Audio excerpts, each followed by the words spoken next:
right, welcome everyone. Welcome to the Gen X show. We are so excited because this is the Black History Month edition.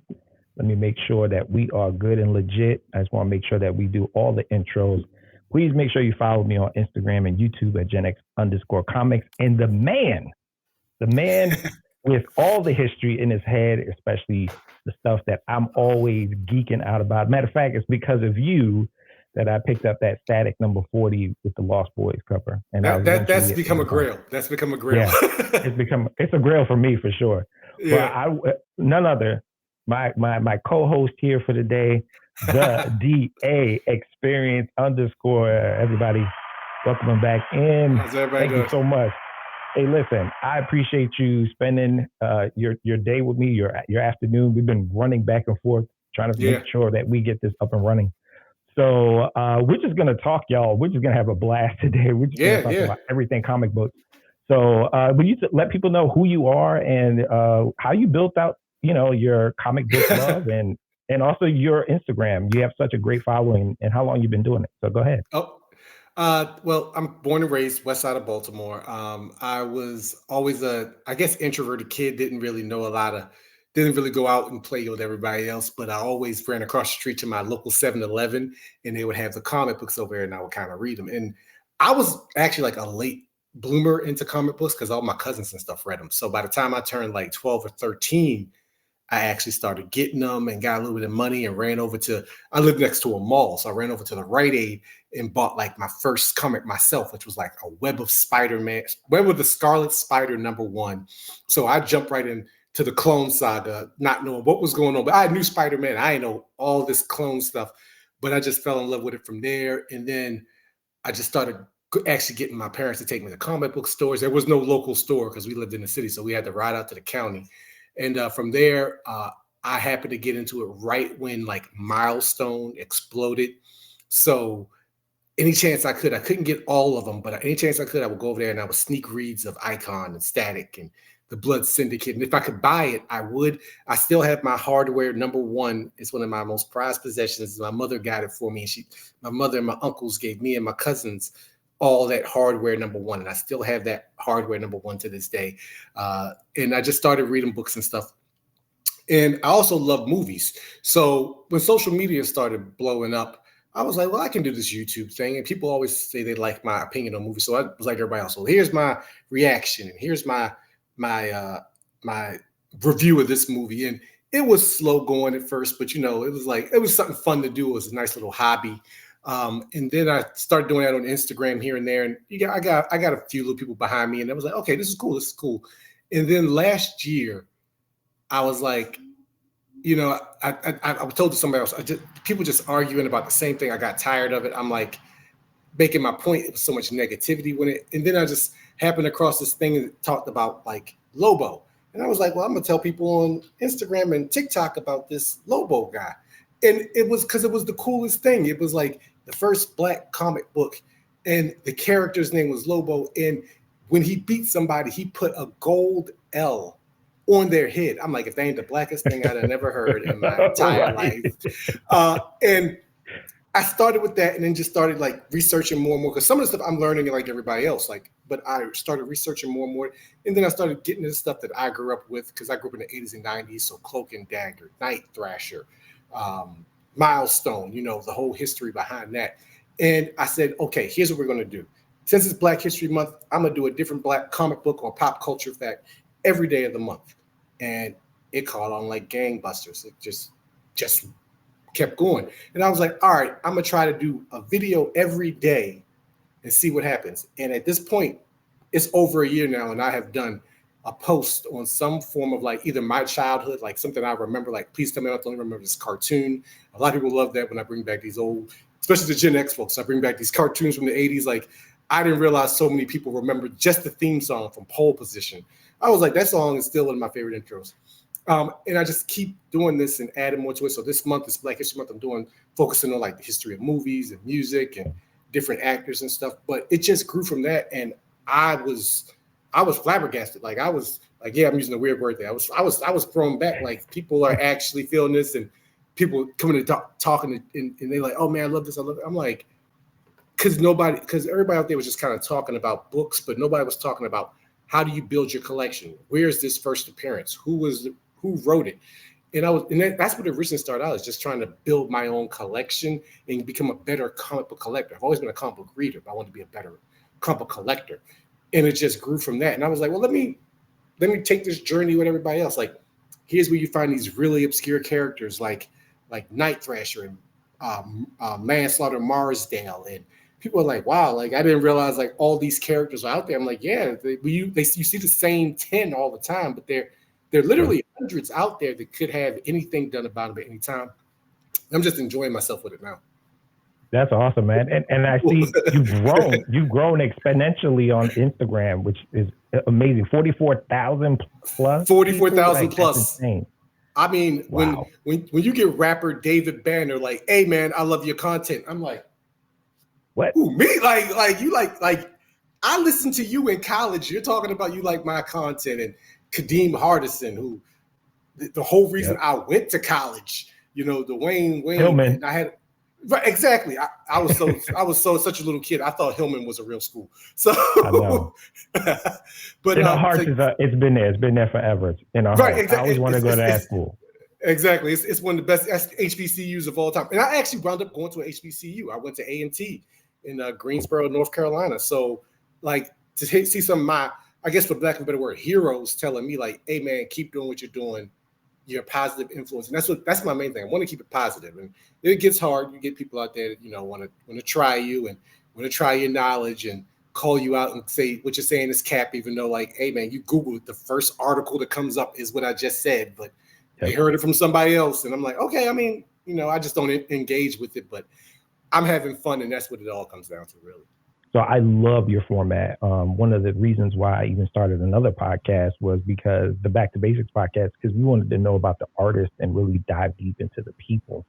But I love every day you got something going on, particularly this month. And you actually veered a little bit into like, movies and production and like people who were like Oscar Michaud. And lots of people don't know he's major. He is a major. I didn't realize that he's the reason why we have the Oscar. I didn't even mention that. People were writing that in the comments like, yeah, isn't he the reason why we have the Oscar? I was like, and I still don't know if that's true or not, but I'm like, that makes sense. And I'm like, we're going to claim it. At this point, I'm like, hey, I'll take it. So yeah, you're right. Yeah, I mean, the man had his own production studio and did all types of stuff. And there's so many hidden treasures and things that really aren't part of like the common knowledge about history of comic books. So today, even though we celebrate Black History Month all year. So that's what we're going to do. That's what we're going to do. Whether you know it or not, you are celebrating Black history. You're celebrating history, period. So Today's episode, we will be going into, we'll probably go into our generational hub, which is probably a pretty safe bet. But we wanted to share with you all some of the nuanced pieces that you may or may not know. You want to talk about Lobo? Because I have a video for Lobo really queued up because I actually, there's a documentary that I've been part of my GenX Con that I've played, and people were like flabbergasted. Not to take your word, but we're using these big old expressive words today. It's like people like flabbergasted. I'm like, yeah, man, you got working into your vocabulary. Yeah, exactly. And so what I like to do is actually, start from there. Now, obviously, it doesn't just start there. This is really even precedes that when you start to look at some of the pulp stuff that was produced beforehand. But Lobo, the story behind Lobo is really interesting. So I'm gonna play this real quick, and then we can jump in and just critique the hell out of what just happened. Okay.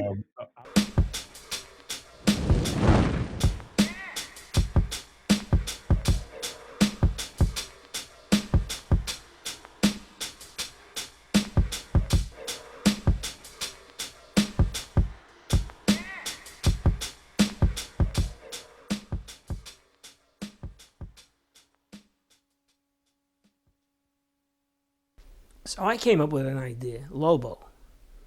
I made it sketches, presented it to DJ Arneson, who in turn brought it to people at Dell, and they loved it. They absolutely loved it. They said, why didn't we do this before? Great. Started working. At that time, you didn't know if the book was selling until the third issue. So I did the first issue. I finished the second issue. I'm working on the third issue. And issue number 1 of Lobo is now being distributed. And several days later, I get a call from DJ Anderson, hold everything. What's the matter? Books are not selling. Okay. So I stopped. Well, I go in to see Dell the following day. And it wasn't that they didn't sell, it was that they weren't distributed. Dell was their own distributor, but they sold to wholesalers, who in turn sold to jobbers or local stores. The minute they saw a black comic book in there, they sent the bundles back. So it was a catastrophe for Dell Comics. It really was. And it was very hurtful for me because I thought it was such a great idea. And I still think it is, just that the time was wrong. Now it sounds ridiculous. Then it was quite a serious thing because Dell lost a lot of business that way. You know, I'm sure they lost millions of dollars. Because not only because of Lobo, but all the other books that were bundled up. Where do all ideas come from, you know?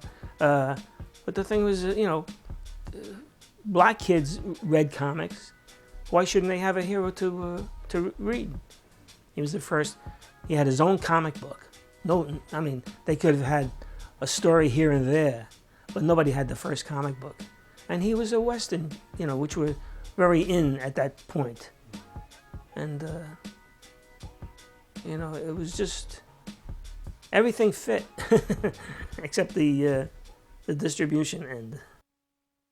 All right, so Lobo. So if anybody's never seen the documentary White Scripts, Black Superman, and it's about masculinity in comic books. And so they talk about Lobo, which DA had talked about specifically as one of the first superheroes to actually don and actually be a part of the history of comic books.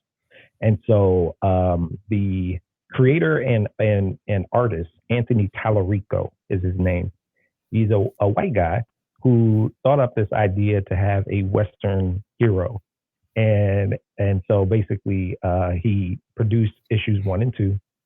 And he said, basically, you didn't know whether or not your book was selling until issue 3. So everything, he is full throttle pushing this book out. And then they basically tell him in the middle of issue number 3, halt the presses. And they say, the book isn't selling. And the reason why is because it's a black superhero or a black hero on the front cover. And none of the stores wanted to put them out. So they never put out the bundles that were delivered to them. And so that's how Lobo came around, or didn't come around to most of the folks. Now, I'm still trying to find Lobo. I haven't found Lobo yet, but it is a very sought after book in my Grail search. But it's pretty awesome. I was just at the Smithsonian. I know we were communicating. Yeah. I remember, yeah. And, they had a print of it, and I was like, oh my gosh. But what I will say is, I think I went to a museum in Baltimore. I don't know if you remember Geppi Museum. Yeah, Geppi's. Yep, the Geppi's Museum is outside of Camden Yards. I'm very familiar with it. Yeah, I missed it. I wish it was still there. I do too. Yeah. It was one of my favorite places in literally on the planet. It was awesome. But I believe they had a Lobo, an original. So it's pretty cool. But anyway. I saw one for the first time at Comic-Con, at Baltimore Comic-Con this year. Someone had it, and they had it graded, and it was like, it must have been a low grade because it was only $200 when it usually goes for like $300 to $1,000. So I was like, if I had the money, I would get this book right now. Seriously, that is such an amazing Grail. I don't even know if people know what it is. So I'm surprised it's even that low. I would think it's because of the low print one. Exactly. Kind of scarcity, it might be a little bit more. But any thoughts around that? You know, that Lobo was pretty dope back in the day, and that he used to put L's on people. I mean, he put a gold L on a person. Like someone said to me, they were like, "This needs to be a movie." We just got the Bass Reeves show, and my father and I grew up watching Westerns. So I was like, somebody said that needs to be a Western. I was like, yes, right now, whoever has the rights to this needs to make this into a TV show or a movie. It's only had 2 issues, so you can do whatever you want with it. But the idea of when he beat somebody, put a gold L on their head, I'm like, yo, like, Nobody today would even think to do that, but that came out what 1963, 64, I Yeah, think it's yeah. maybe before that, but still, I'm like, No, I think it that's was in great. the. I want to say it was I in think it says 63. yeah, something like that. Yeah, yeah. I think I have it here. Trying to remember details. 1965. 1965. Okay. Yeah. 1965. So Wow, that's not that long ago. Well, for us, it doesn't feel like a long ago. I'm sure. it doesn't, because it's like, well, it's like from now until when I was born. That's about from when I was born to when that comic came out. So it's the same amount Yeah, of time. So yeah, I think that's what, a year before Marvel put out Black Panther. yeah. It is. Yeah, it was coming. It was like, all right, the civil rights movement, it's ready. It's like we need these things now. And the fact they sent it back, it's like, so there's only, I thought there was more. I was always wondering, like, why isn't there a longer run? But there was only 2 issues. Only 2 issues, crazy. and the third one was just midway through, so it was kind of interesting. I wonder if the I art think still they should. exists. I'm sure it does somewhere. Yeah. I mean, that would be an amazing find. So then, all right, let's transition to kind of all the other representations or Okay. tribes. So the documentary also depicts kind of like the first real superhero, and it kind of talks about emasculation and masculinity in general. But you start to look at things like Wonder Woman, and you start to see kind of the retconning that occurs with Nubia.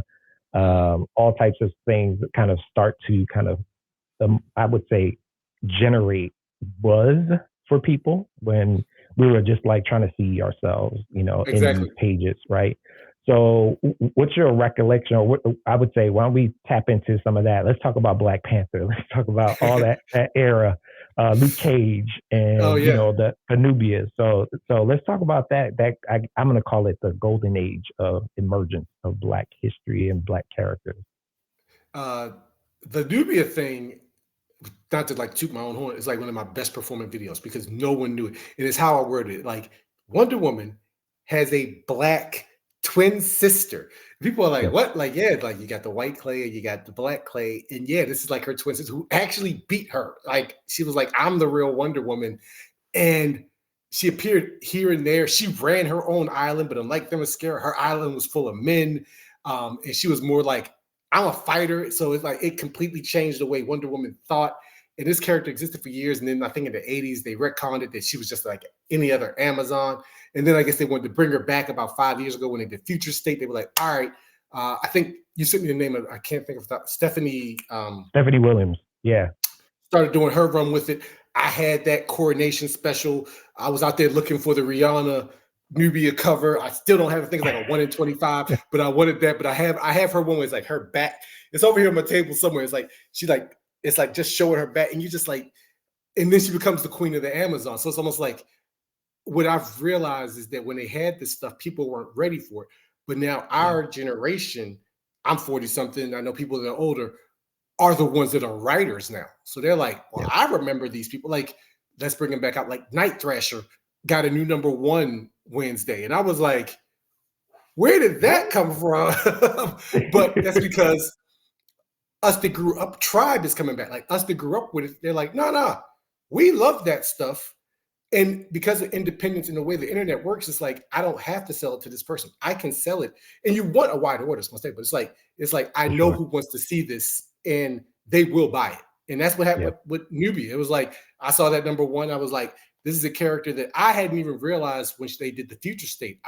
It was later I went back and found out, like, oh, that's her twin sister. I thought they were just introducing the Black Wonder Woman at first, but I didn't realize like her actual connection in actually being Wonder Woman. So that was a crazy eye opener for me, and a lot of people didn't know it either. And they were like, "We need her in a movie. We need to see her," and that's what it all comes down to. We want to see this. It's in society is making people think like, "Oh no," like it's like, "Oh, you're pushing an agenda." And I know we're getting on a soapbox. But I'm like, that's not it. It's just we just want to see it. It's like this was a cool character. It was a cool idea. Bring these characters back, which I'm glad a lot of people that grew up with them like us are now doing. Yeah. And I actually ended up getting the first appearance of Nubia because of just how special it is to me. Yeah. Some of my friends, Miss Ebony Keys actually put me on. She's like, bro, I'm trying to find this. And we ended up getting it sort of around the same time. So just holding on to that sucker just because it is important to the culture. Oh yeah, most definitely. Like, I want a Cyborg movie. I want that. Yes. With that actor, I actually liked him. He was pretty good. I like Ray Fisher. He did good. He did. It's the one thing about the Snyder cut that I like. I felt it was long. I was like, it was better than the Josh Whedon version. I don't think it needed to be 4 hours long. But one of the best parts about that was that it actually focused on Cyborg. It was his introduction. It's just like I said, we introduce him here and we give him his own movie. Unfortunately, it didn't pan out that way, but I'm like, that's how you do it. Like, it made him the underlying story of that entire movie. His origin was pretty much what that movie was about. Yeah, those two versions are completely like just different in so many ways. And I think what made it amazing was that Cyborg was the center of that second movie, the Snyder Cut. I thought that was amazing. And the fact that that wasn't a part of it, for whatever reason, the politics behind it or whatever, but I just couldn't believe it that was omitted and put on a cutting room floor, which I understand why he was angry. You know what I mean? I would have been angry too. You know, you pulled me in and I do all this groundwork on this character that's amazing and it's connected to Darkseid. So how do you miss that opportunity? Yep. It's one of those things about like his character in general. Now, I commend DC for all the problems they had with the New 52. They were like, we're going to put Cyborg up here. Like, he's the founding member of the Justice League. Yeah. They help, like, it's like he is probably the biggest Black character that we have, but he's more than that. But it's like, let's put him on the same pedestal because he's really what his power is. He's what this age is that can control computers and infrastructures and the Wi-Fi. It's like, yeah, you need that person on your team. Back in the 70s and 80s, that might not have been a thing, but nowadays you need that person that can like get you espionage stuff and is connected to everything, like oracles and your cyborgs and your sages and ciphers and stuff. Like, those are characters that exist because of what today is. And while I love the fact he was in there and they keep trying with him, and they keep doing like these limited series. I'm like, give him a solo series. Like, there is no on DC's, and I'm trying to think, like, is there a character? I think they gave John Stewart a limited series. Like, is there a character like that has their own book on the DC side? And I'm like, it's always a limited series. I'm like, give him, like, you got Steel sitting right here. But the Michael Dorn Steelworks book was a lot of fun. It felt like a 90s comic, limited series. Far Sector with Sojourner, the Green Lantern, limited series. It's Cyborg, limited series. I'm like, Black Lightning is in the Outsiders. It get canceled after like 3-4 issues. I'm like, just keep trying. Y'all can't just like limited series and then we don't see the character for 9 months to 3 years. It doesn't make sense. It's unfortunate too, because I feel like the limited series, I think it shortchanges the character. I mean, they've been around for years, right? So, and then they're established. Like even John Stewart. You know, John Stewart's been around forever. Matter of fact, most kids don't even know about the white Hal Jordan. Nope. They're like, who the hell? When they made that movie, remember people went, oh my God. They were like, who is this? Like, and I think people were like, wow, like they really did too good a job of him on Justice League. And like, not to say it like that, but the main reason they put him on there was to add a little bit of color.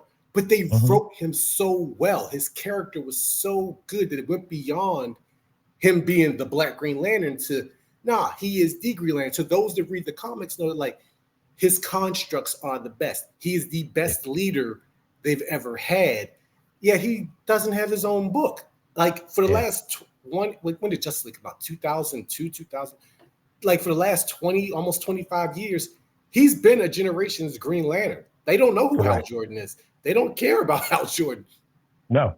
And that's the unfortunate part. I actually think, I remember when the movie came out, people literally were about to go out with tiki torches or torches, period. Let's keep away from tiki torches. But let's say torches. But it was an honest generational gaffe that you know, DC created this opportunity for Hal Jordan. When Hal Jordan's time is come and gone, maybe you introduce them in like a different capacity. But you know, the cool thing about, you know, about our Green Lantern was that he had military experience, right? he was still in the which came from community. the cartoon. Like that wasn't a part of his character in the comic. Exactly.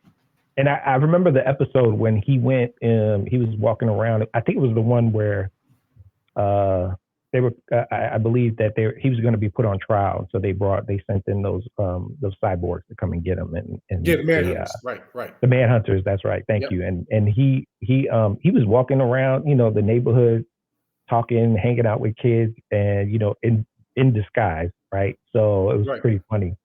But I just thought it was interesting because it reminded me also that just how different Hal Jordan was. And back in the 70s when they were doing that Green Lantern and Green Arrow run, and there's a scene in the comic books where this black older gentleman comes up and he says to Green Lantern, Hal Jordan, you do everything for the white, the purple, and so on and so forth. But what do you do for us, the black folks in our world? You save everyone else, but you don't help us out. And that was actually kind of social commentary that was started by the artist. And then they ran off and did a whole bunch of stuff that was like social justice oriented. But you think about it, that transformation that occurred on the comic books and into into the actual animation translated, because that was an important part of his character as well. Yep.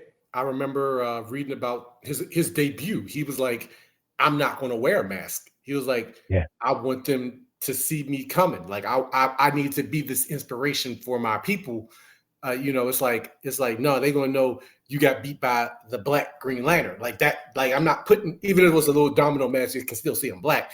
He was like, I'm not going to hide my identity. I'm not afraid of anybody. And it's like, that righteousness of like I'm not backing down to anybody.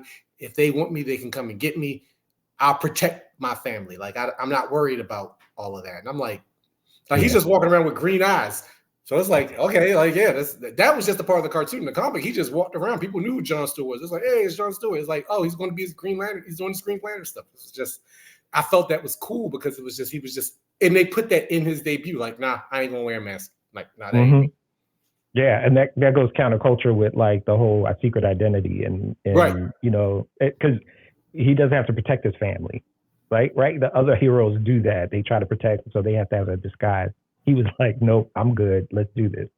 Yeah. Not to transition, but I definitely, just to juxtapose to this, let's talk about a little bit about Luke Cage and his emergence. But you had with Luke Cage, you had a very stereotypical look to him, and also it was kind of interesting with the chains and the bands. But he also was a hero for hire. Right, he got paid. It was all about the money for him. He was like, I helped. It's like, he helped the little grannies and stuff on the street. But when it came to like the bigger stuff for being a bodyguard, he was like, nah, you gonna pay me. I'm gonna make my money. Like he charged the Defenders, he charged the Avengers, he charged the Fantastic Four. He was like, I'll help you. You can use my strength all you want. Where's my $200? Where's my money? Where's my money, honey? Like, like, sweet Christmas. You better hook it up, right? It's like you gonna pay me. So what about Luke Cage? What was the attraction of Luke Cage, you think, especially in the 70s, where he kind of emerged as this hero, anti-hero, really? I think it was the rise of Black cinema during that time, like Superfly and Shaft and Foxy Brown and all those movies like that. It started this, because the movies were doing that, they were like, well, we need a character like that. And it was just the right time. It's sad that however long comics have been around, like Superman or the 20s, that it took till 1972 till Marvel said, okay, like, because people forget, Black Panther didn't even have his own comic. Falcon didn't even have his own comic. Luke Cage is the first Black character from Marvel to have their own comic book, and that was in 1972. And I think what's funny is the fact the guy that created Luke Cage is also the guy that created Black Lightning. So he just it was a time. It was like here it is, 1972. Like this is the Blaxploitation. Right. Right. And a lot of people have got me for saying the Blaxploitation. That's what the era's called. But a lot of people was like, exploitation. So I've tried to back away from saying it because I've said it a few times myself. And I get where people are coming from with the word. But you're right. Yes, the rise of the Blaxploitation era of movies. That not anti, but that end of the civil rights movement where even like with Jon Stewart, this social justice era, this character was just right there at the right time. It was the right time to do this book.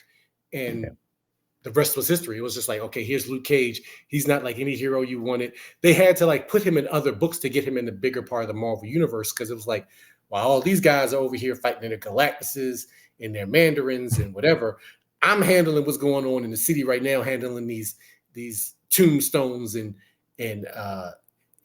whatever's happening around here and stuff like that. I'm fighting these guys. Y'all handle that. So it was the same thing. The local villains.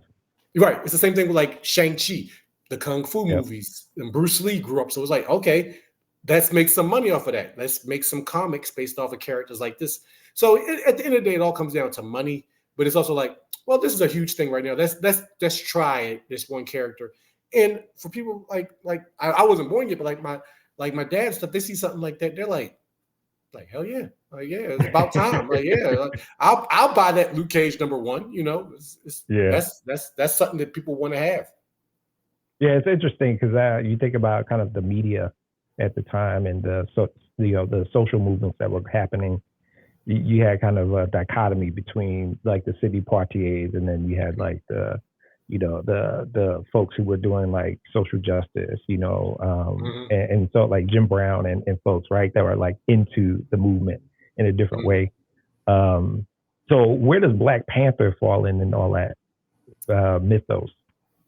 Well, like it was the right for a lot of those writers. I think it was again 1966. 1967, Martin Luther King, Malcolm X, the Civil Rights Movement with JFK. And I think he was just like, it's time, like they were like, it's time to actually have this superhero. Like we had seen other characters in the past, like Waku and Lion Man, but they were never taken, I'm not gonna say not taken seriously, but they were never pushed like that. And it was like, here's this character, he's a king of a nation. For Marvel at that time, Stan Lee, Jack Kirby, to say, this is the most technologically advanced country in the world. And it's in Africa. They were letting you know, like, it's in Africa. He's Black. This is the most technologically advanced society in the world. Accept it. It's like, they are here. They're people. They're smart. Accept them. It's like, you're going to accept this character one way or another. And again, it all comes down to timing and people striking while this iron's hot. And I think they realized, like, I'm not sure if Martin had died yet. I'm trying to think of what year that was, but on top of my head. But you still had the civil rights movement at that time. It was the late 60s. You had people coming out of Vietnam. They felt a little bit, or going into Vietnam. We were in the middle of it. They felt differently. And it was like, it's not like when Lobo came out a year before. There's more people in the comic book shops that are Black or people of color. And they're like, we want this character. We want to see something that represents us. And the way they did it, I think, was actually a really good idea. It didn't hurt that like the Black Panther Party was out at the same exact time. Like people think they're connected. They say they weren't found at the same exact time. And there's history to show that they weren't. But I'm like, that's a little too close. Like y'all have the Black Panther Party out, and Marvel even got scared of that and tried to change the Black Panther's name to like Black Leopard for a little while. He even says in the issue, "Oh, there are some political parties that I'd rather not be associated with," and I'm like, really? Yeah. And they realized like they pissed off a whole bunch of people. They're like, all right, he's Black Panther. He's Black Panther. It's like, yo, like y'all don't chicken out now. Y'all have introduced the character. He's here. It's like y'all pick the name, ride with it. And that was their thing, right? That was Marvel's thing. They even if they didn't do it directly, they did it indirectly, and it was still nuanced. So people figured it out. It wasn't like, but I think that there was a lot of fear around. Oh yeah. The main clientele being not people of color, right? Just being folks who were white folks who were the major contributors and buyers of these comic books, right? So which is why they did Fantastic Four. Yeah, exactly. And like that's their biggest book, the first family, they put it in Fantastic Four. Yep. Fantastic Four, which is huge. It's huge. And they didn't unmask him until when? When was that? I think it was either that issue or the same issue. It was either that issue or the next issue that they unmasked him. Yeah. And I think that was also an uproar for folks too, because they, I mean, I don't know why, but you got the Black Panther You're in Africa, it's Black Panther. You should, I mean, so at some point you should like, you know what, he might be black. Yeah, he might be. He might be African. As you know, he might be of a person of color. So you would think like that, but they were smart for doing that because that was one of their best-selling books. The first family, this nuclear family, this idea, and then all of a sudden here comes this character, and he beats them all, and it's just like people are like, huh, okay. And from then on out, we attached to that. It was like, nah, he is the baddest one out there. He's the smartest one out there. He beats everybody. He don't lose a fight. Years later, even with Reggie Hudlin's run, when he put in the first issue that T'Challa's granddad beat Captain America. Now everybody read comics through Captain America don't lose fights. Now we understand this was a younger version of Captain America. This was a 1940s version that didn't know how to fight as well. But he got drugged. Like literally, they show him dragging Cap out and throwing him out of Wakanda. Like he made a point to show like this guy is not going to be taken lightly. Yeah, and that was the best part, I think, of particularly around that, the fact that that is part of his mythos, right? That's part of actually who he is.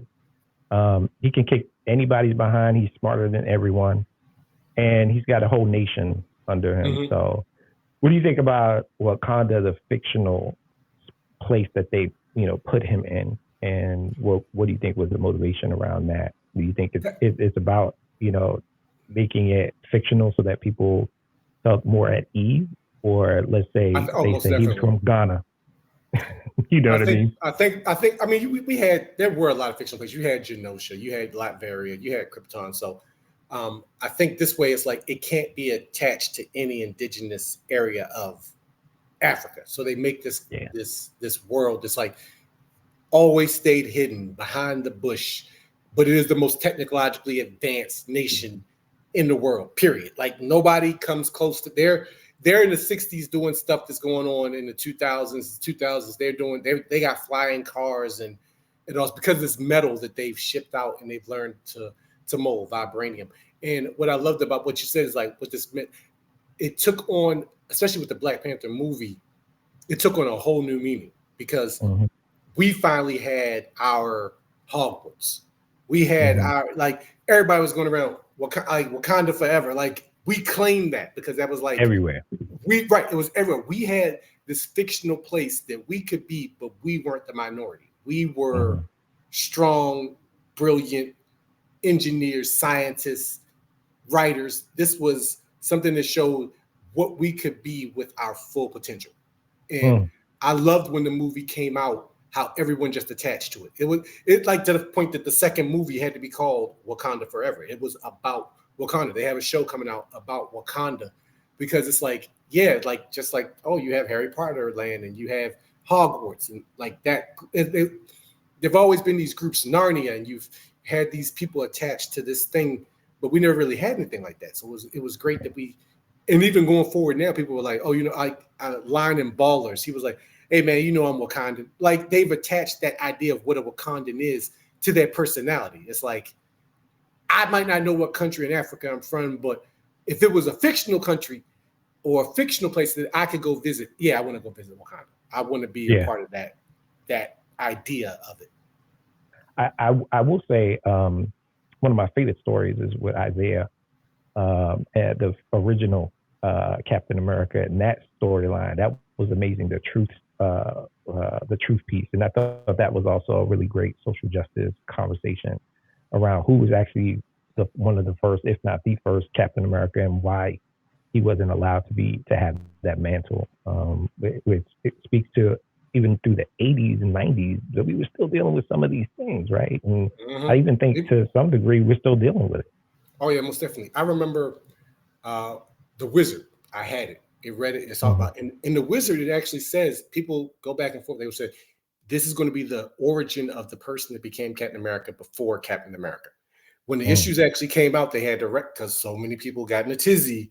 They had to say that, oh, no. They were trying to reproduce the serum and he was the only thing. I was like, I have The Wizard. They originally said that he was the first. People were like, how? I'm like, and not to be that person, but like, okay, we know about the Tuskegee experiments. Like, you mean you really think that they were going to try that on blue-eyed, blonde-haired, all-American maybe might have been Steve Rogers. frail, but soldier first. You really think they weren't going to try that on some black folks before? Like, let's be real. This is trying to take it from a historical point of view. I get it's not reality. I get it's a comic book, but they were trying to put a real stamp on it. And when they said that, I was like, no, that's perfect. That makes I had no problem. Like, that makes perfect sense. Yeah. They would try it on someone else before, like they would use guinea pigs, for lack of a better word. They'd use them as guinea pigs. And that's what they would do. But some people may have flack about it. I didn't realize that they had changed it until I did my video on it. And I was reading up on it. And I was like, I could have swore. Like, I even read the comic, and I remember in the comic, they kept it very like, oh, when is this taking place? Is it taking place at the same time? They even kept it very like, you don't know when they actually got it to, like, I think people read it and got mad. So like the last issue, they had to say, oh, look, here's Captain America running around. And we look like him. So they were showing like, oh, no, he's already been there the whole time. This is trying to reproduce it. But I had that wizard, and I wish I had kept it, because that's the first appearance of like Isaiah, you know, it's an iconic scene now with the double V for victory tattoo. And he's got the chainmail, and he's got the American flag do-rag, and he's wearing the V shield. And I was like, I wish I had kept that, because now that's like it's a collector's item, but it's like the first appearance. And it actually has in there them saying, no, this is how Cap got his powers. This is how they created the serum. Yeah. But like, they had an experiment on him.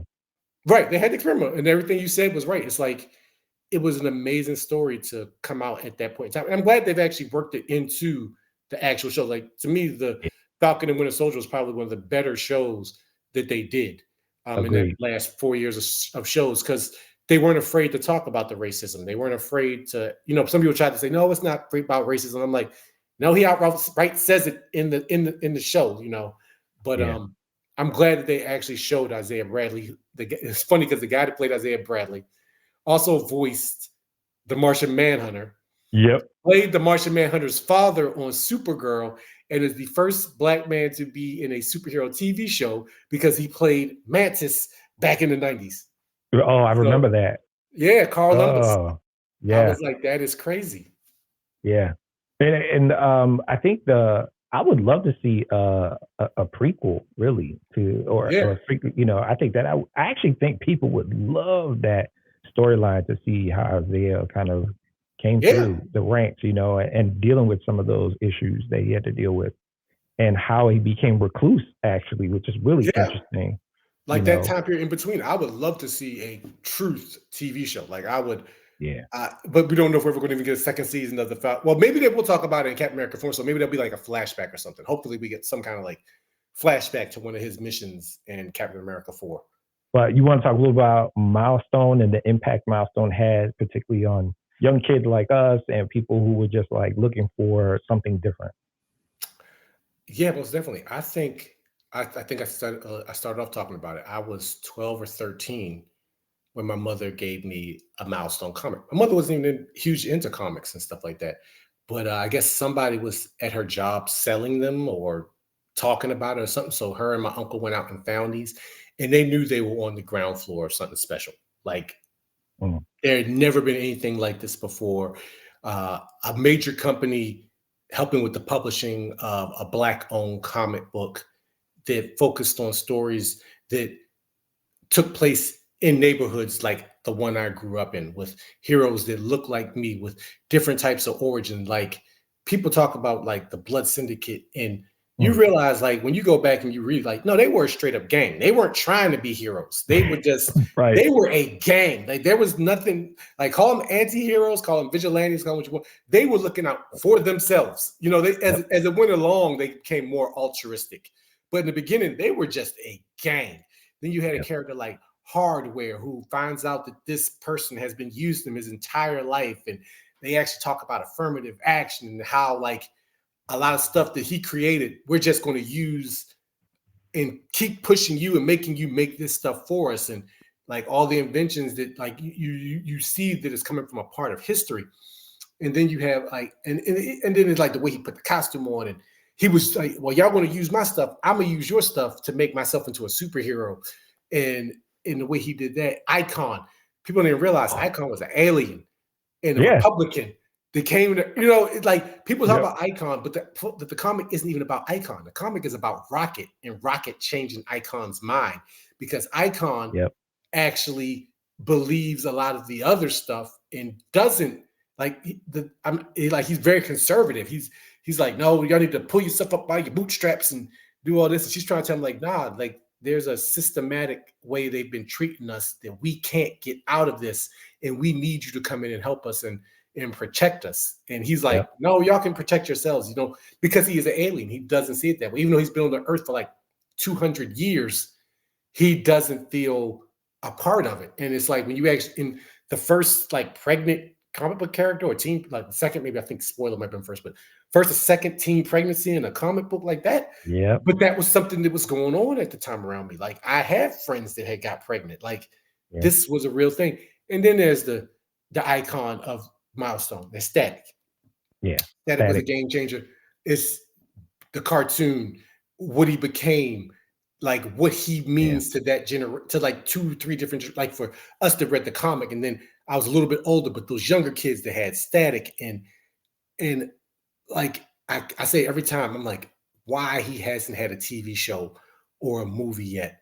Because we've seen what we can do. Look at Miles. Look what Miles did with that superhero with Beyond the Spider-Verse. And and across into the Spider-Verse and across the Spider-Verse. Like huge.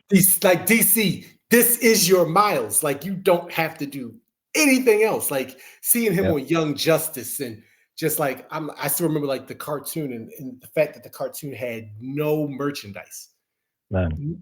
All this money got left on the table. Like no shirts, no lunch boxes, no video games. I'm like, but he was the number 2 cartoon in the world, only behind Pokemon. But he's not marketable. This is what Dwayne McDuffie said. He's like, they told him, he knew it was up, but they told him we can't market him. No, we can't market that kid with the dreads. Yeah, I think the other piece to it too is how much they didn't want to pay. I feel like DC didn't want to pay up. Right. Because it was creator owned. So they were just like, yeah, y'all are too expensive for us to invest in. Exactly. I'm sorry, I didn't mean to interrupt you. Go ahead. No. I just thought it was interesting that I love the fact that they didn't shy away from knowing their worth, especially the stuff they were putting out. Because I think even Static was a darker character in the comic books than he portrayed later on in the cartoon. So I think the importance of Static is such a huge part, especially for younger folks. So now I guess they're older. It became I think I was 12. Yeah, right. Yeah. So I think it's interesting that I think he's one of those characters that actually can traverse, generations, and people remember him because he is that iconic. So you're right. I don't know why we don't have another animated series based off of the comic book, or why don't we have a movie? I think the movie would do amazing with us. Oh God, yes.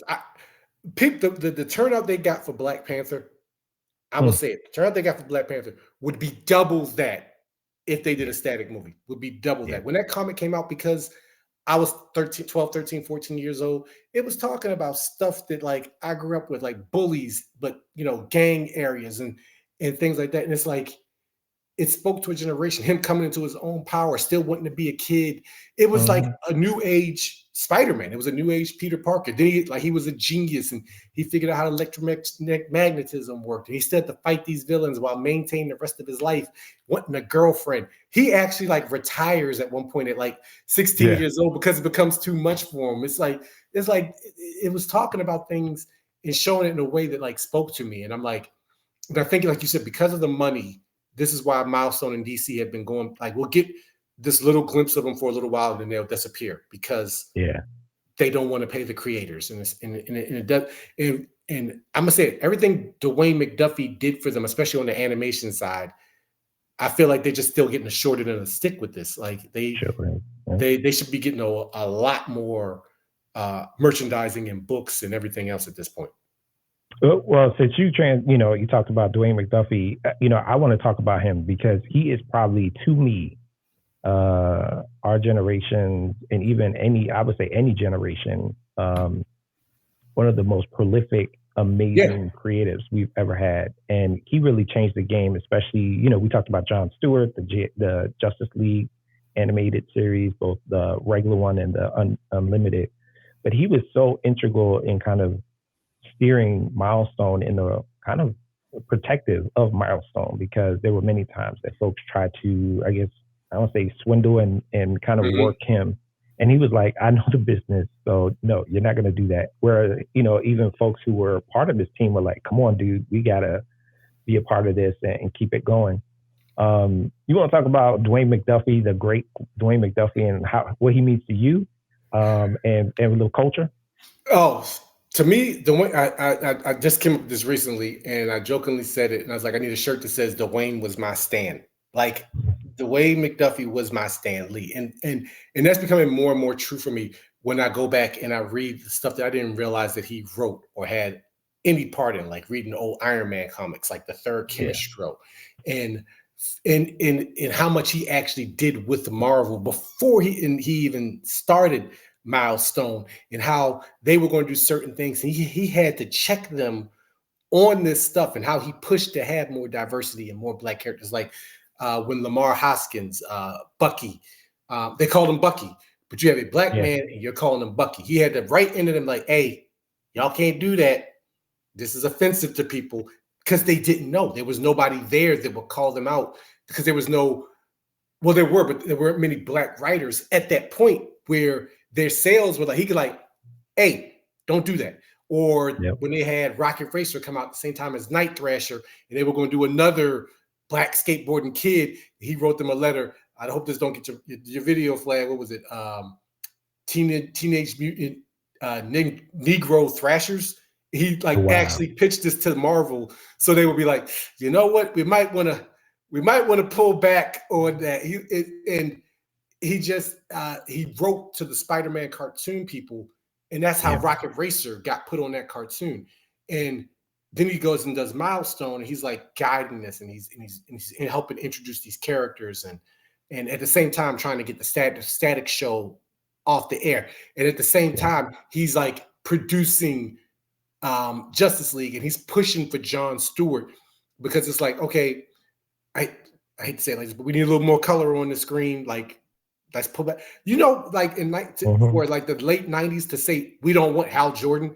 And then we'd be like, wait, what do you mean you don't want Hal Jordan? Because again, for them, that was the Green Lantern. Nobody knew who Jon Stewart was in the year 2000 and 1999. So I was even wondering, when I'm reading The Wizard, and it's like the Green Lantern on Justice League won't be Hal Jordan, it'll be Jon Stewart. I was like, what? That doesn't make any sense. Why would it be Jon Stewart? You know, because I grew up reading Hal Jordan books and Kyle Rayner books, right? Yep. Parallax and all this stuff. But the way, again, like I said earlier, the way he was written, that it was like, it was more than him just being the Black Green Lantern. He was a fully rounded and realized character, to the point that it impacted for the last 25 years how this character has been written and portrayed in comics. Like, yeah, he had big moments before them, but he really didn't have, to me, an identity outside of Green Lantern. Now it's like, you asked, I made a mistake in a video and I said he was in the Air Force. I got chewed up in my comments. They were like, he's in the Marines, he's in the Marines. Like, Marines have latched onto this guy as like, he's the best sniper in the thing. His constructs have action, because he's an architect as well. So his constructs actually have like body to them, and you can see he's put the nails into it. He's the best lead. Like I said, I will never make that mistake. You got roasted because I was talking about Hal, and he was on my mind, and I happened to say Air Force, and I didn't realize till after I posted the video. I got roasted. It's still up on my TikTok to this day. People still love the video because they love talking about Jon Stewart, but you go through about 30% of those comments about he's in the Marines, he's in the Marines. Yeah, to get you right. They had to straighten you out. So I will never make that mistake again. But that's how integral he is. And that's a part of Dwayne coming up with that idea of what we want to be when he was producing that show. And it's just like, you go back and you just see all the books he did. Like this is a biopic or biopic I would love to see. Like, could we get this made into a movie, about them or even a TV show about the formation of Milestone, Like Yeah. that'd be like them trying to stay afloat, them fighting these swindlers. Like as a big of an impact they had, never been other independent comics that have lasted longer but haven't had that impact. People still talk about Milestone. They were only around for what, 3-4 years tops. Yeah, they weren't around long. They like maybe 5 years. Think what, 93 to 97. But the impact they had in that little bit of time, I think all the issues ended like 44. That impact they had in that little bit of time has stand the test of time of 30, almost 40 years now. Like no, like about 30 years now that people are just like, that we want more of that. Can we get we got a new Milestone universe, but y'all only putting out some issues like every so often. Let's get some ongoings. Let's get them integrated. If y'all want to have in the DC universe, integrate them into it. We want to see that. We want to see Icon versus Superman. We want to see Hardware versus Batman. We want to see Static and Cyborg go at it. We want to see the Blood Syndicate versus the Justice League. Like these are things we want, and the culture needs it. It's like feed us. Like you can't just keep giving us scraps and expect people to be placated. It's like we want more, and at this point in time, we've had to take into our own hands. It's like I've gotten really into independent books. My favorite book out right now is by Crownman, Harriet Tubman Dean. Oh, Krauss. Harriet. That is the best book out, hands down, right now. I'm like, the art is amazing, the story is amazing. You know, there's some lore there that they're slowly putting out every issue. Every week comes out. It's the first thing I read. It's probably deep, but like that more independent scene is taking a rise now because it's like, well, if y'all aren't going to put in this, we'll do it ourselves. which a lot of people like. There's so many Stranger comics, Ray comics. There's so many Black independent comics out there that it's like they're getting the backing of the people using Instagram and Kickstarter, because it's like these other companies aren't going to put it out there. They're getting option for TV shows and movies and stuff because they're like, we got to do it ourselves. And I think all that started with Milestone. It was like, hey, you can do this. Right. That was the blueprint. That was the 90s. There was no internet. They had to get DC to is it published? They would have what's it called? When you put the book out for the person. I'm trying to think of the word. Yeah, they were the distributor. That's it. DC people like all that part of DC are like, they were technically in the beginning just their distributor. They had nothing to do with them. And the fact they got that deal with one of the big two to say, hey, let us do our own thing, but we'll give you this much and you distribute the book. And they did it. And then just word of mouth was like, people still talking about, hey, man, you remember Icon? Yeah, I remember Icon when he popped up on Young Justice. Oh, my God, is that Icon? Is that Static? Like on Young Justice? They laid that's what I think, like you said, what it means to the culture. That's what it meant, that you now have this generation of people our age, a little bit younger, and even a little bit older, to realize that they aren't going to do it. We have to do it for ourselves. You have to do it independently. You have to get out there and write your own stuff and talk to other people and schmooze and whatever you got to do, but you got to do it yourself. You know, you got to make your own company. And then they'll come and ask you like, hey, you want to integrate your stuff? We'll distribute it. You make the deal. You do what you want from there. But it seems like the independents are where like that groundswell. Exactly. I think that it's a great. I think it's a great incubator for, especially inspirational incubator for other indies. Like the indie comic book side is so inspiring for me. So, you know, you talked about, you know, some really cool indie books that we had talked about earlier. My buddy Jack Harris doing Terminus Veil, which is another book. You got Stranger Comics doing their whole Niobe. They are killing it. Everything. I think I own 15 books of theirs. Oh God, I got the hip hop covers. I talked to him and everything. I got the hip hop covers. I was over there. We were talking for a long time. I met him a couple of years ago, and he's Sebastian. He's a great guy. Love everything they're doing over there. He's people don't realize it. I don't know if I'm supposed to say he wheeling and deal like he sure is. I'm letting you know, keep your eyes on Stranger Comics. When you see them, pick up them books now. You hearing it from me. Pick up them books now. I'm letting you know, like you speculators out there, get him. Like he's doing his thing and something big is coming. I don't know when, but I can feel it. I'm like, yeah, you're going to want these books when it happens. And I think he's had a couple of opportunities to get it option, but I think he's doing the smart thing. He's waiting for the right deal. I'm hoping it's a little darker or something that could actually hold that mythos.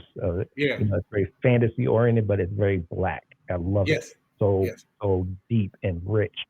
I don't know if you've seen was it Keisha or Kesha? Demon Slayer was another one by Lobo. No, I haven't. Check that one out. That's pretty dope. And then I'll be interviewing him as part of the Back to Basics podcast, but we'll be talking about his books. He also has Crescent City Monsters. Crazy that sounds good. One I like right now is Ray Comics, and he has Joystick Angels, which was the art in that is amazing. I need to get issue 2. He has a couple other books out right now about like this Gemstone, evil Power Ranger type character. It's like lots of the stuff they're doing is pretty cool. Yeah, Stephanie Williams, we just talked about. She's coming out with something as well. Rodney Barnes. Woo.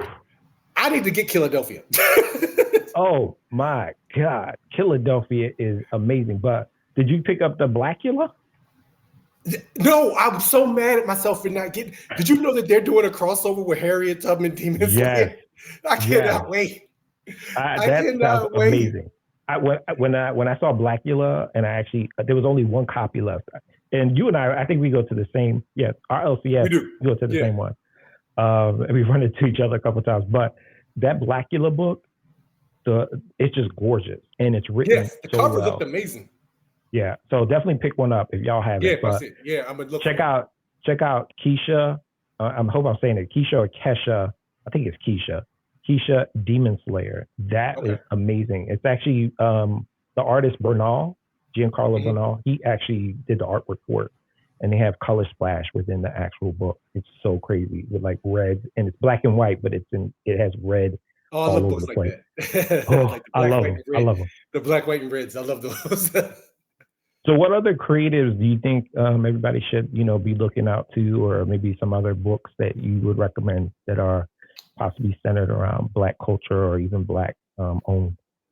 The new Blade book is actually really good. Unfortunately, I can't think of the name of the writer off the top of my head.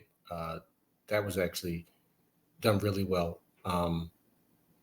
There was something I read the other day, and that Ultimate Black Panther. Ooh. Brian Hill and Cassielli. I'm like, if you can find it, get it. People out there saying, "Oh, it's not different." No, it's not different enough. It's too. I'm like, no. The art alone is amazing. You can tell they're going somewhere with the story. I jokingly said it. I'm like, this got to be the best lineup I've never seen in a comic book. Like T'Challa just got everything straight. I'm like, next time I go in the barbershop, give me the T'Challa. Give me this. I want that. I can't wait to see where it goes. The Storm and Killmonger. What? Yo, the fact that he's married to Okoye. I'm like, I need more. I got the covers. Like the main cover A was good, but I got the Boss Logic cover. So that is the book I'm telling everybody. Like, yes, go out and get Ultimate Black Panther. I know I said we got to go independent, but they nailed it with that. They nailed that issue. That was great. I want to get that Killmonger cover though. Yeah, me too. I definitely want to get that one. I want to get. Surprisingly, that's the one that is the easiest to find right now. Really? Yeah, I was looking. I was on like a cover price, and it was like, oh yeah, this was still only going for like $5, $6, whereas like the Boss Logic is now going for $20. The regular one's going for like $25, $30. But that one is like, oh yeah, this one's still $5, $6. You might be able to still find this in your local store. My store, I knew something was up when I went in, and they said, the store. Well, it said limit 1 because they made that mistake with Ultimate Spider-Man. So they were like, limit 1 per person. You get 1. You get 1. Well, I also heard that there was some missing books that was. I know. I heard that too. The conspiracy theorist to me is like, they didn't make enough. Like, y'all didn't make enough because y'all didn't think it was going to sell. Like that's the conspiracy side of me. Like, no, y'all just didn't make enough. But they didn't think it was going to sell. Probably. Exactly. They didn't think it was going to sell. And they Lobo Part 2. Lobo Part 2. I said. Oh yeah, exactly. They definitely stumbled onto something with this Ultimate Universe, so I'm looking forward to see what other characters they introduce. And like I'm waiting for Ultimate Luke Cage. Like where you at? Like Put him out there. Get him ultimate power man. I'm like, yeah. Like let's see where the rest of this ultimate universe actually goes. There was something else I was reading. I was going to pick up something yesterday, but now I can't remember what it was. It was an indie book. Oh, I saw this book. I didn't get it because unfortunately I looked at the back and it said $9.99. But what was it? Space Negro, the last Negro in space. Yes. I saw that book. I was like, oh, I want this, but it's $10. I'm already like above my budget. So I was like, hopefully we can get this. They probably won't have it because they only had one left. But I was like, because it's like, even in space, can't get no respect. I was like, wow. That's the book you want. It's like I just want to get it just to read. Like, okay, this book is going to be fun. Like, but that's what's out there. People don't realize like these are the independent books. Like, you got to look for them, and you'll see like, yeah, there's a lot of them out there. Yeah. So something that I love that you do, and you always put it out there every Wednesday, is that you have a budget, and you go out and you have a plan of action. So I think in this economy, we all need to adopt how you navigate this. Buying books on a budget. Books on a budget. So make sure you follow the DA Experience. Check out an underscore. I forgot. Oh, that's what it is. Yeah, if you search it, the SEO should work now. Hopefully at this point, the DA Experience, you should find it. Yeah, I'm on YouTube. You rank number one. I hope so, but I'm on Instagram at the DA Experience _ YouTube, the DA Experience, Threads, TikTok, the DA Experience. So you should be able to find me out there somewhere. I don't think I have an X. I might have an X. I'm not positive. So you started recording your pickups every Wednesday for New Comic Book Day, and you put up a budget. What's your budget and how you navigate that? It's always $20 unless there's something out there I really want. I'll go as high as 25, but it's usually 20. But they are not making it easy because I was like, when did all the books go $4.99? And then Marvel going to keep doing these events, and this one's $5.99. The special covers $5.99. I'm like, so I went from being able to get like 4 or 5 years ago getting 6 books to sometimes I only get 3. I'm like, nope. I'm back on payday. Like today was payday. I didn't go Wednesday because I had some other stuff. So I'm like, you know what? I'm gonna go tomorrow and we're gonna see what I can actually get. Either I don't get, but it's like usually $20. And sometimes it's like if I'll save something for like a big book, like a $6 or $8 or $10 book, like those big books. I want to be them people that I see online buying these whole collections and these 203. Like somebody was like, oh yeah, I just dropped 10,000 on a collection. I'm like, how are you turning this over so fast that you can buy? I get people are trading it's not actually for that amount, but the collection's worth that amount. I'm like, how? Like, how do I get to that point? Yeah, I don't know. That's a good question. especially with the comic. I remember the last time I went to the LCS, I was like, wait, how much is this comic book? Did it just go up $1? Like I couldn't believe it. I was like, you went from like $5, and I think it's because of the paper or whatever. And but you have publishers like especially like Image and the Spawn series. Spawn is still like what $2.99, something like that. So McFarlane said he will never raise the price of Spawn. Spawn has been $3 since 1991, and he has never raised the price. He was like, I will never raise the price. And those covers are crazy. Right. It's not like he putting out one. He putting out 10 covers, and he's like $3 for each one. That's another thing. I went in there and they had Thundercats #1. I swear in the store they had to have 20. And then I went online. I went in the back of the book. That book has 150 covers. Why? I don't know. I'm like, we went through this already in the 90s. Like, let's not do this again. Like, we know how this is going to go. This is how we crashed last time. Like it was like, oh, you got this cover, and then you got the Virgin cover. Well, yes, and then you got the toy cover, and then you got the toy Virgin cover. The toy Virgin cover is foil. I'm like, no, man, this is too much. Like, no, I'm getting the cover A, and I'm going on about my business. Yeah, they're all great, but I think it was oversaturated. It was way too much, and nobody can afford that. I mean, what you imagine trying to collect all 150 covers? And there's somebody out there that probably will like, oh, I want to get I love the Thundercats. Let me get all the, the 1 in 50s. And like, I think there's like one cover artist right now that I really like, and I always look for stuff, and that's David Nakayama. And that's usually if I'm in there, I'm like, because I like the way he does the like gleaming, like light hitting off of stuff. It's like, I like his stuff. So that's the main cover person I'll get. Boss Logic is another one if I can get it. Like, if I like the artist, yeah, I'll get the cover, but I'm not paying $10, $12 for a 1 in 25 or whatever. No, it's not happening. Especially now in this economy, it's No. you have to be. So I love your method in the sense that you're like, I got $20 unless I can get the book. You crack me up though when as soon as you get in your car, you start detailing what you had to let go and that you got to come back and you hope it's there. Exactly. It's like I hope it's there because then sometimes I was like, I didn't get that Luke Cage because I had to get the X-Men because I still love X-Men. I was like, so I'm like, I'm holding in this Fall of X thing, but this Fall of X and Power of House of X are both like $6. I'm like, y'all killing me because I can't get other stuff I want to get because I got like I'm gonna go in there. Hopefully they still got some Night Thrashers #1, so I want to get in there and grab that. So we'll see. Bro, let me tell you, I will tell you, your material, your content is top notch. I just wanted to just tell you that because I look forward to it all the time. I remember there was one woman in particular, since we're talking about Black History Month. Make sure you check out his content around Bishop. Oh God, yes. It's amazing. Amazing. I'm still trying to get Will Sportasio to come on and like be on my podcast at some point. That's another one I got 8 in the comments for because I said his name wrong. And, and here's the messed up part. I actually went online and researched it. I went to YouTube and was like, how do I pronounce this name? And it told me, you say Wills Portasio. So that's what I said in my video. And people were like, I don't think that's how you say it. And I'm like, oh, no. It's okay, we're human. Right. It's like, but that's become my thing because sometimes I'm just trying to get it out so fast and my brain just starts like, I not mispronounce the name or I get it confused with another name.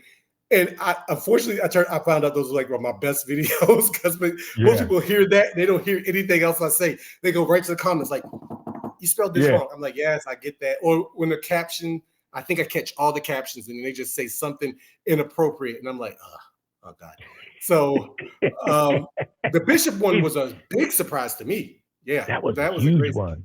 Yeah, huge. Like he was supposed to have been Filipino. And I was like, really? Because the creator was Filipino.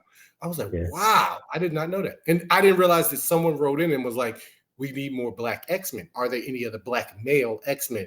They were like, so for him to do that, because you were already going to introduce a person of color, but to see like, they need this as well. Here you go. Yeah. And that was huge. Like, look at Bishop now, right? Yeah, like, he's on the X-Men cartoon. Big time. Yeah, I can't wait for that, man. Oh my God! They showed him right in center, and they said he's a member of the team. So it's like, here he comes. That part with Wolverine and Gambit. I don't know the logistics of how it works. I don't care. It just looked cool. Yeah, I was thinking to myself, I was like, as soon as he touches somebody with his adamant, doesn't it blow up or something? And then I was like, oh, actually, no. Does it blow up? Does it like so? When Wolverine just blow up? Then who cares? It looked cool. I'm there for it. Right, I'm gonna watch it.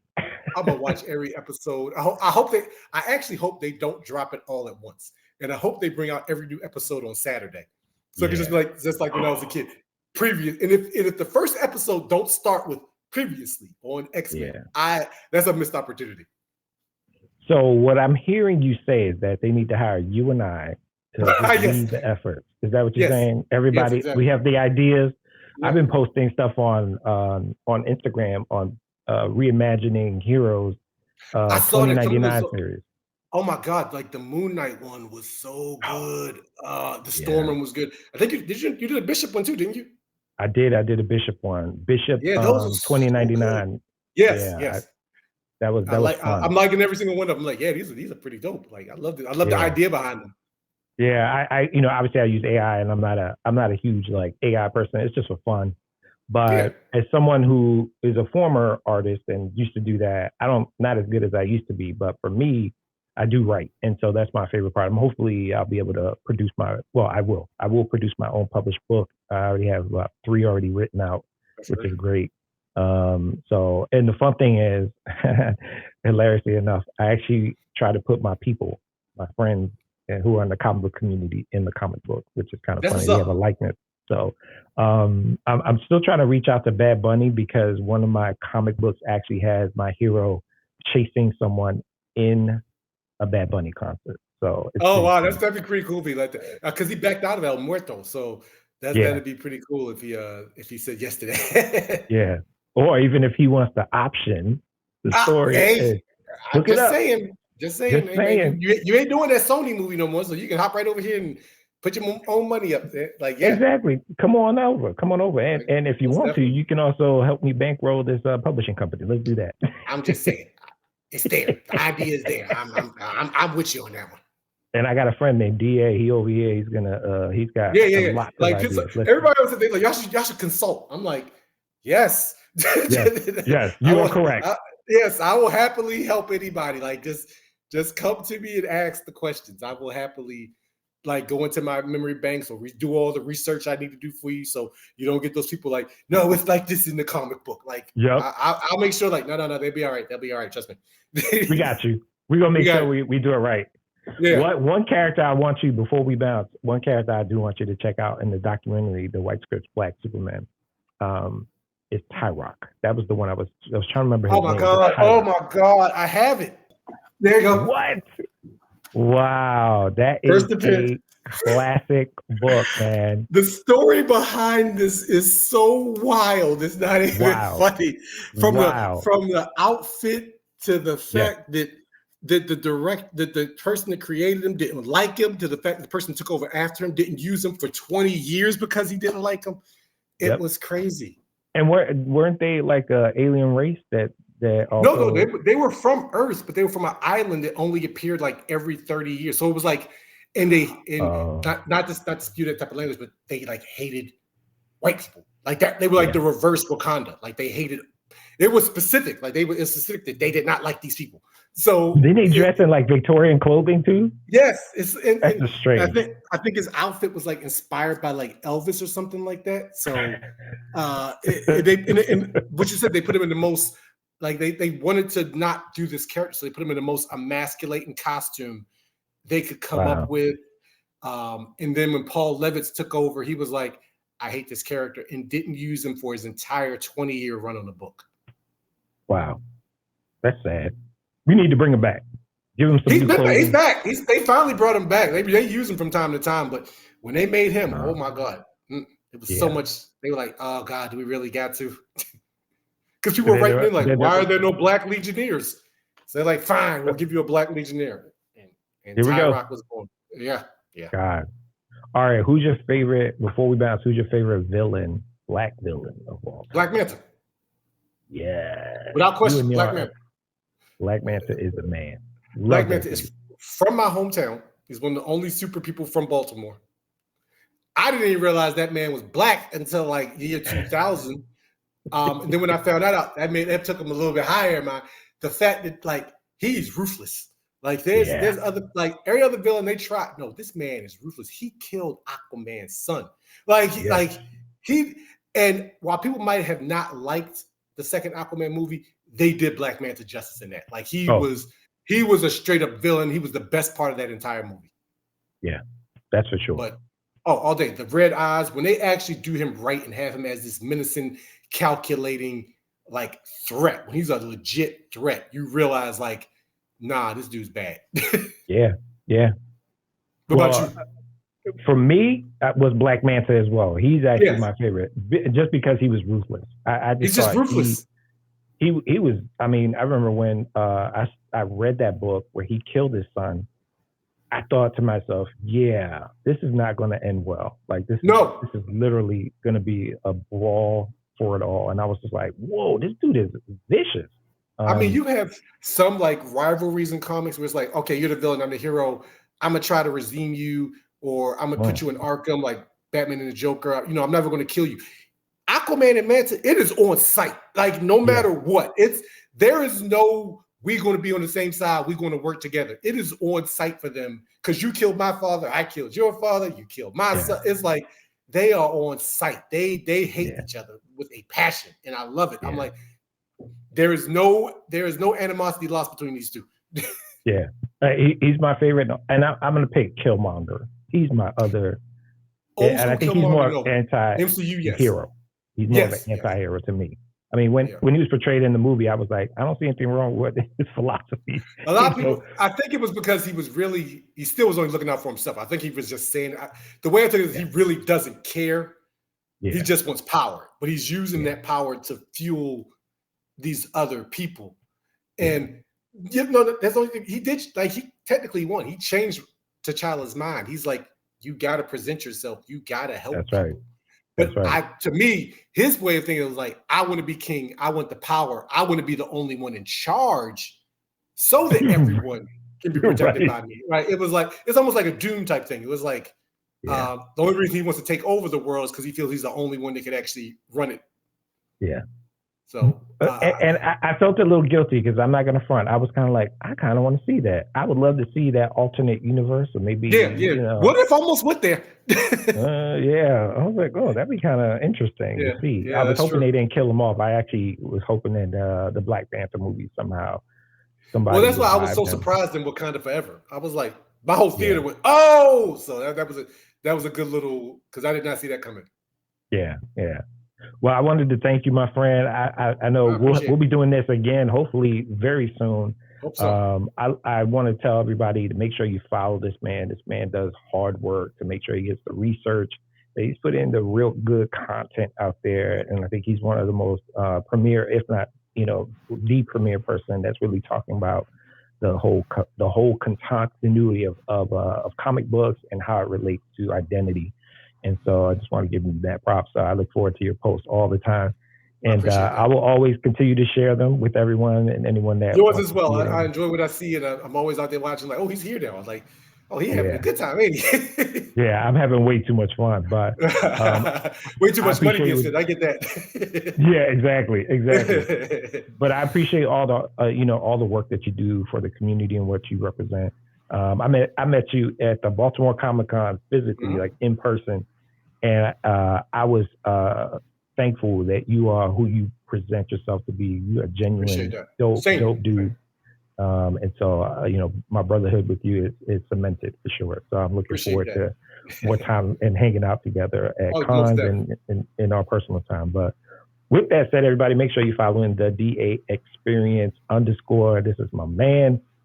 100 grand, and making sure that we always talk about Sweet Christmas and Sweet Christmas. and not Hal Jordan, but Stewart. Let's keep it simple. John Stewart is the man. That's my black lantern. That's my green lantern. That's my green black lantern. That's my green black lantern. That's my black green lantern. So with that said, the GenX Comic Show is wrapping up, and we just want to thank all y'all for hanging out with us. We'll be doing more of these. I might be asking my friend to come back on and drop some knowledge on some other identities that we haven't even. There's a lot out there. There's too much. Way too much.